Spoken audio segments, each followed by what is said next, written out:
বন্ধুরা, রোশনাই ধারাবাহিকের advance update নিয়ে চলে এলাম।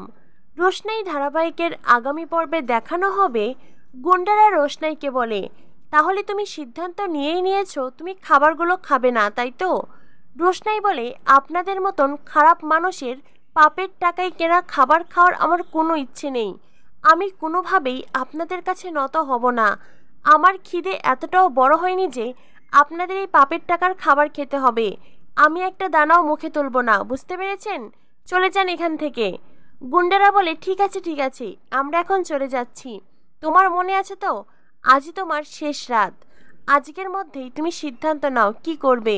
কালই হয়তো তোমার জীবনের শেষ দিন হতে পারে। এই বলে গুন্ডারা দরজা লাগিয়ে দিয়ে ওখান থেকে চলে যায়। রোশনাই তখন আরণ্যকের কথা ভাবতে থাকে। বারবার করে রোশনাইয়ের আরণ্যকের কথা মনে পড়ে।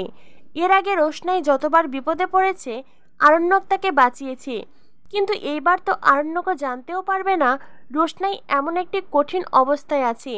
রোশনাই মনে মনে ভাবতে থাকে, স্যারজি, আমি জানি আপনি আমাকে ভালোবাসেন, আর এটাও জানি আপনি আমাকে অনেক মিথ্যা কথা বলেছেন, যেই কথাগুলো আমি কখনোই মানতে পারবো না। সেই ভালো হলো স্যারজি, আপনি গরিমা দিদিকে বিয়ে করেছেন। আপনি, গরিমা দিদি, আপনাদের ছোট্ট সংসার হোক।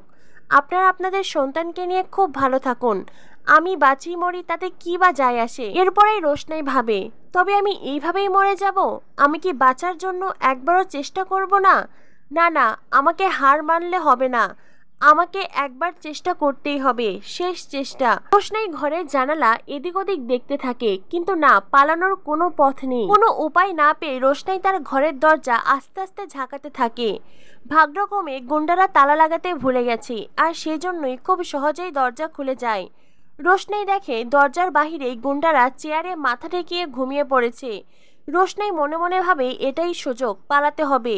রোশনাই আস্তে আস্তে পা ফেলে সে গুন্ডাদের ক্রস করতে হঠাৎ করে ঘুমের ঘরে এক গুন্ডা কথা বলে, যেটা শুনে রোশনাই ভীষণ ঘাবড়ে যায়। কিন্তু না, গুন্ডারা আবারও নাক ডেকে ঘুমাতে শুরু করে। রোশনাই তখন আস্তে আস্তে গুন্ডাদের পাস করে ওখান থেকে পালিয়ে আসে। রোশনাই পালিয়ে আসার পরে হঠাৎ করেই একজন গুন্ডার ঘুম ভেঙে যায়। সে অন্যজনকে বলে, কিরে, তুই তালা দিসনি? অন্যজন বলে, না না, এতটা ঘুম পেয়েছিল আমার তো মনেই ছিল না। সেই গুন্ডা উঠে আবারও ঘরের দরজায় তালা দিয়ে আবারও ঘুমিয়ে পড়ে।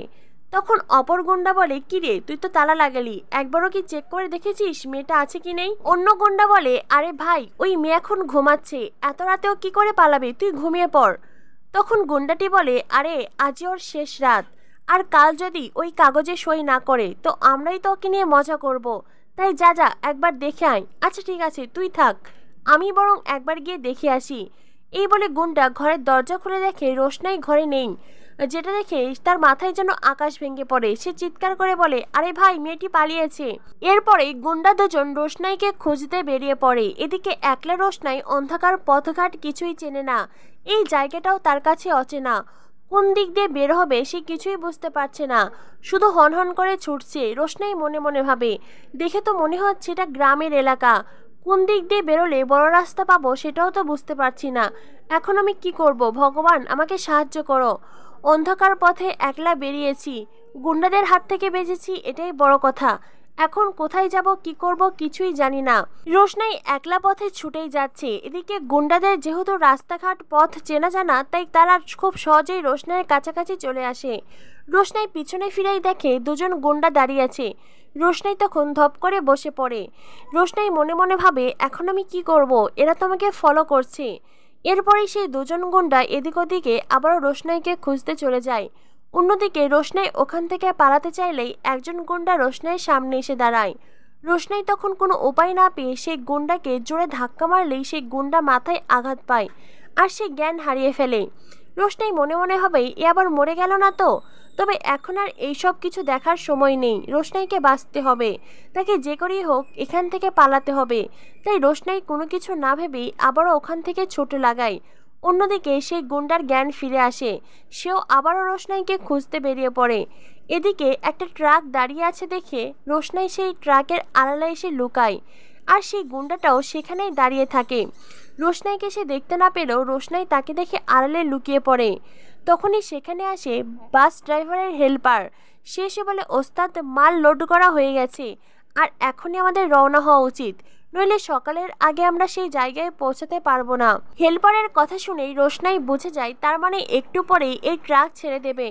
রোশনাই কোনো রকম কষ্ট করে ট্রাকের ওপরে উঠে বসে, অন্যদিকে ট্রাক ছেড়ে দেয় আর রোশনাই সেই জায়গা ছেড়ে চলে যায়। অন্যদিকে আরণ্যকের বাবার সাথে বস্তিবাসী আর লালনের অনেক তর্ক বিতর্ক ঝগড়া চলতে থাকে।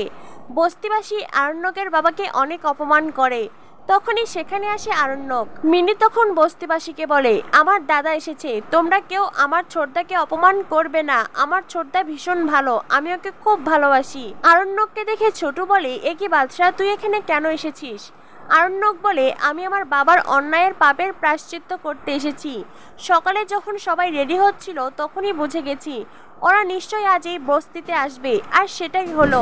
আরণ্যকের বাবা তখন লালনের কানে কানে বলে, লালন, আমি তোমাকে যেটা বলছি, এই যে দেখছো ব্রিফকেস, এর ভেতরে 20 লক্ষ টাকা আছে, এই টাকাগুলো নাও আর সব কেস মীমাংসা করে ফেলো। লালন তখন সবাইকে শুনিয়ে শুনিয়ে বলে, আপনি ফিসফিস করে কানে কানে কথাগুলো কেন বলছেন? ঘটনা যখন সবার সামনেই ঘটছে তো কথাগুলো তো সবার সামনেই বলা উচিত। আরণ্যক লালনকে বলে, লালন, আমার বাবা তোমার কানে কানে কি বলেছে? লালন বলে, আরণ্যক দা, তোমার বাবা আমার কানে কানে বললেন এই ব্রিফকেসে 20 লক্ষ টাকা আছে, সেই টাকা নিয়ে আমি যদি কেসটা তুলে নিই তাহলে তোমার বাবার সম্মান বাঁচে আর কি। তখনই একজন বস্তিবাসী বলে, আরে আরে, 15 কোটি টাকার বদলে মাত্র 20 লক্ষ টাকা, এত টাকার বিনিময়ে এত কম টাকা আমরা কেন নেব? একথা শুনে আরণ্যকের বাবা চুপসে যায়। আরণ্যক বলে, ছি বাবা ছি, আমি তোমাকে জানতাম তুমি একজন খারাপ মানুষ, কিন্তু এতটা খারাপ আমি ভাবতেও পারিনি। তুমি এখানে এসেছো আমাদের মিনির স্বামীর সাথে টাকা দিয়ে সওদা করতে। আরণ্যকও সবার সামনে তার বাবাকে অনেক অপমান করে। কাজল বলে, দেখুন স্যার, আপনাদের এই দান ভিক্ষার কোনো প্রয়োজন নেই, প্রয়োজন হলে লালন কোর্টে যাবে, এই কেস কোর্টে উঠবে, তবুও আপনাদের ভিক্ষের টাকা আমরা নেব না। আরণ্যকের বাবাকে বলে, আপনি আমার বাবার যে টাকা আত্মসাৎ করেছেন আর নিজে আমির হয়েছেন, সেই টাকাগুলো যে নিয়েছেন তা তো নয়। আপনার জন্য আমাদের এই বস্তিতে এসে উঠতে হয়েছে, আমার মাকে এখন লোকের বাড়িতে রান্নার কাজ করতে হয়, এত সব কিছু আমি কি করে ভুলে যাব? কাজলও আরণ্যকের বাবাকে 2-4টে খারাপ মন্দ কথা শুনিয়ে দেয়। আরণ্যকের বাবা বারবার করে লালনকে বোঝাতে থাকে, তোমরা বস্তিতে তো আছোই, এই 20 লক্ষ টাকা পেলেই তো তোমাদের সব সমস্যার সমাধান হয়ে যাবে। কিন্তু লালনের কথা না, সে তার প্রাপ্য সম্মানটুকু চায়। আরণ্যকের বাবা লালনের বাবার কাছ থেকে যে টাকাগুলো আত্মসাৎ করেছে লালন সেই টাকাই চায়, আর সেই সাথে আরণ্যকের বাবার শাস্তি। তো বন্ধুরা, কি হতে চলেছে রোশনাই ধারাবাহিকে? রোশনাই ধারাবাহিকের পরবর্তী অ্যাডভান্স আপডেট পেতে আমাদের সাথেই থেকো। ধন্যবাদ সবাইকে।